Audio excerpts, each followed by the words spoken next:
Back to my channel UI by Jannat. Financial accounting के lecture 4 में जो हमारा टॉपिक है वो है इनकम स्टेटमेंट। इनकम स्टेटमेंट हमारा 5th स्टेप होता है अकाउंटिंग साइकिल में। फर्स्ट स्टेप जो हमने लेक्चर 1 में देखा था वो था general journal, then we studied general ledger. फिर हमने देखा कि हमारा ट्रायल बैलेंस किस तरीके से बनाया जाता है। ट्रायल बैलेंस के बाद आता है एडजस्टेड ट्रायल बैलेंस। उसको हम कैसे करते हैं वो हम एक और एग्जांपल से देखेंगे, बट इस एग्ज़ाम्पल को कंटिन्यू करके कंप्लीट करने में जो नेक्स्ट स्टेप है वो है इनकम स्टेटमेंट का। इनकम स्टेटमेंट बहुत ही इम्पॉर्टेंट पार्ट होता है किसी भी बैलेंस शीट की क्रिएशन में, अकाउंटिंग साइकिल में। इनकम स्टेटमेंट बेसिकली 2 चीज़ों से बनाया जाता है। पहला होता है रेवेन्यू और दूसरा हमारे पास होता है एक्सपेंस। यहाँ रेवेन्यू और एक्सपेंस से हमारे पास बनता है इनकम स्टेटमेंट। फिर आता है हमारे पास नेट इनकम। नेट इनकम के लिए हमें करना होता है revenue, total revenue minus total expense. Total revenue और टोटल एक्सपेंस को माइनस करने के बाद जो हमारे पास आंसर आता है वो कहलाती है हमारी net income in our business. ठीक है, नेट इनकम की जो टेबल बनती है उस टेबल में हमारे पास एक इनकम स्टेटमेंट होती है, समझ लो नेम ऑफ अकाउंट कह सकते हैं या इनकम स्टेटमेंट भी कह सकते हैं। एक कॉलम होगा जिसमें आप इनकम स्टेटमेंट अपना टोटल रेवेन्यू, टोटल एक्सपेंस लिखेंगे और एक कॉलम में आपने लिखना होता है अमाउंट। ठीक है, अब रेवेन्यू क्या होता है? लेक्चर 1 में मैंने बताया था कि रेवेन्यू बेसिकली वो अमाउंट होती है जो हमारे बिज़नेस में प्रॉफिट के तौर पे कमाई जाती है। लेट्स सपोज़ मेरा कैपिटल है 50,000 रुपये। ठीक है, इस कैपिटल को मैंने इन्वेस्ट किया एक बिज़नेस में और उससे मुझे पर मंथ 10,000 रुपये का प्रॉफिट मिलता है। तो जो ये 10,000 रुपये हैं ये मेरा रेवेन्यू है। ठीक है, 10,000 रुपये मुझे प्रॉफिट मिलता है, ये मेरा रेवेन्यू है। और मैंने जो बिज़नेस खोला है डेफिनेटली उसमें इलेक्ट्रिसिटी बिल मुझे देना होता है मेरे ऑफिस का। एक एक्सपेंस मैं बता रही हूँ, या फिर इलेक्ट्रिसिटी बिल नहीं तो मुझे ऑफिस का रेंट देना है, ये मेरे पास प्रॉफिट आता है। ठीक है, अब मुझे रेंट देना है ऑफिस का 5,000 रुपये। ठीक है, तो ये हो गया मेरा एक्सपेंस, क्योंकि मुझे अपने पैसों में से देना है ये एक्सपेंस। अब मैं 10,000 में से 5,000 रुपये जब माइनस करूँगी तो मेरे पास 5,000 आंसर बचेगा। ये 5,000 मेरा टोटल इनकम है जो मैं पर मंथ कमा रही हूँ। 10,000 मुझे प्रॉफिट हो रहा था, उसमें से मैंने एक्सपेंसेस निकाल के, लेट्स सपोज एक ही एक्सपेंस है, मैंने सोलर लगाया हुआ है, मुझे जो है ना इलेक्ट्रिसिटी बिल नहीं देना, मुझे सिर्फ रेंट पे करना है, तो मुझे 5,000 रेंट पे किया, मेरे पास बाकी 5,000 रुपये जो बचते हैं ये मेरी नेट इनकम होती है।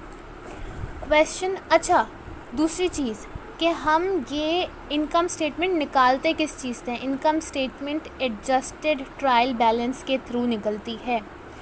हमारे प्रीवियस क्वेश्चन में जो मैंने आपको लास्ट लेक्चर में बताया था कि हमारी ट्रायल बैलेंस ऑलरेडी एडजस्टेड है, बैलेंस्ड है, तो यहाँ पर एडजस्टिंग एंट्रीज़ की या एडजस्टेड ट्रायल बैलेंस की ज़रूरत नहीं है।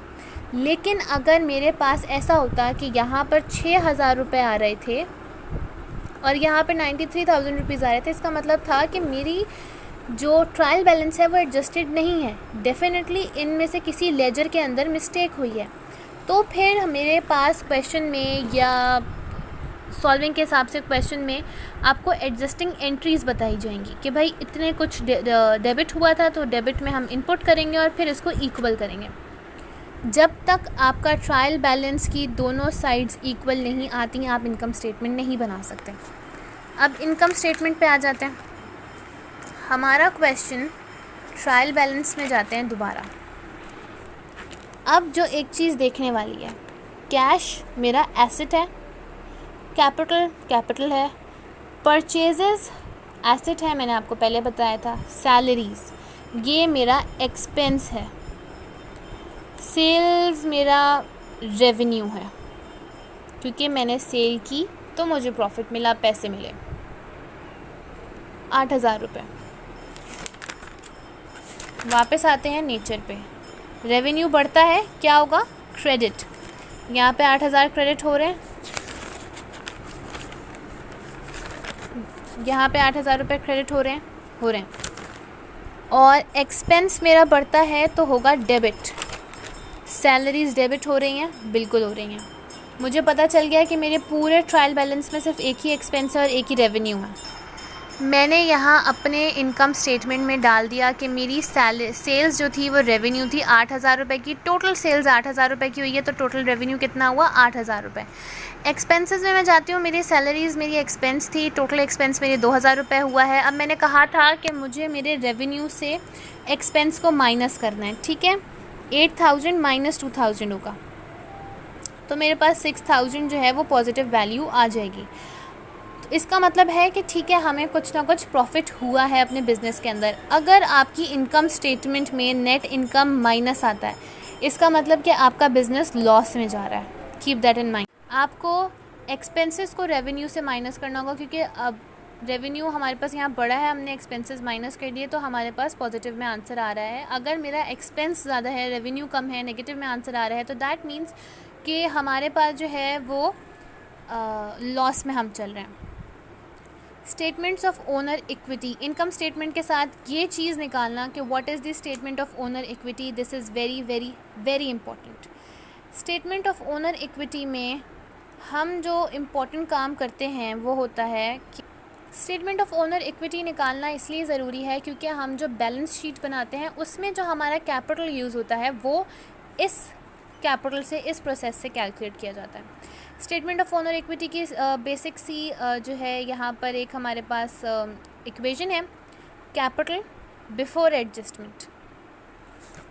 हमारा यहाँ पे ट्रायल बैलेंस में कोई एडजस्टमेंट नहीं हुई, इसीलिए जो हमारा यहाँ कैपिटल है 85,000, हम उसको एज इट इज़ लेंगे, प्लस नेट इनकम जो हमने इनकम स्टेटमेंट से निकाली है, माइनस विड्रॉल।